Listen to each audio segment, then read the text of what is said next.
श्री कृष्ण चाहते तो बच जाता अभिमन्यु, क्यों जरूरी थी अर्जुन के 16 साल के बेटे की मृत्यु। महाभारत के महायोद्धा अभिमन्यु ने महज 16 की उम्र में कौरवों का बनाया अभेद्य चक्रव्यूह तोड़ दिया था। भगवान श्री कृष्ण को अर्जुन का पुत्र और अपना भांजा अभिमन्यु बेहद प्रिय था, लेकिन एक वचन के कारण वे चाहकर भी उसकी मृत्यु टाल नहीं पाए। धनुर्धर अर्जुन और भगवान कृष्ण की बहन सुभद्रा के बेटे अभिमन्यु वध की कथा सभी जानते हैं। जिसने मां की कोख में चक्रव्यूह भेदने की कला सीख ली थी और जब महाभारत युद्ध छिड़ा तो उसने कौरवों द्वारा बनाए गए चक्रव्यूह को न केवल तोड़ा बल्कि कई योद्धाओं को अकेले ही मार गिराया। अभिमन्यु के युद्ध कौशल के आगे कौरव पस्त हो गए और फिर तब कई योद्धाओं ने निहत्थे और अकेले अभिमन्यु को घेरकर उसका वध किया। महज 16 साल की उम्र में अभिमन्यु वीरगति को प्राप्त हुआ।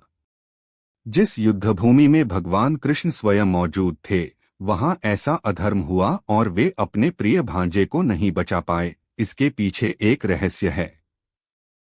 अभिमन्यु के पिता ने तय कर दी थी उम्र। दरअसल अभिमन्यु के जन्म से पहले ही उसके पिता ने मृत्यु की उम्र तय कर दी थी।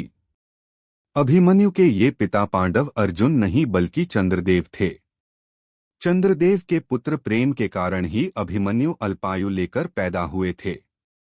दरअसल चंद्रदेव के बेटे वर्चा ने अर्जुन के बेटे अभिमन्यु के रूप में जन्म लिया था। जब पृथ्वी पर धर्म की स्थापना करने के लिए भगवान श्री कृष्ण अवतार लेने वाले थे, तब सभी देवी देवताओं ने भगवान की लीला देखने के लिए किसी न किसी रूप में धरती पर आने का निर्णय लिया।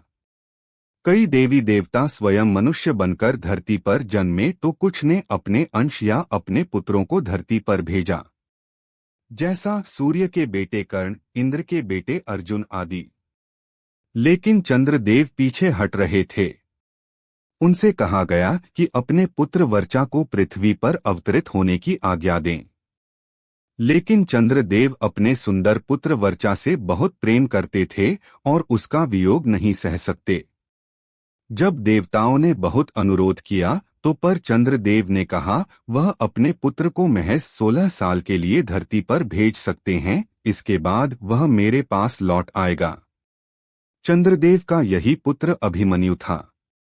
भगवान श्री कृष्ण ने उन्हें वचन दिया कि वे उनके बेटे को 16 साल बाद वापस उनके पास भेज देंगे।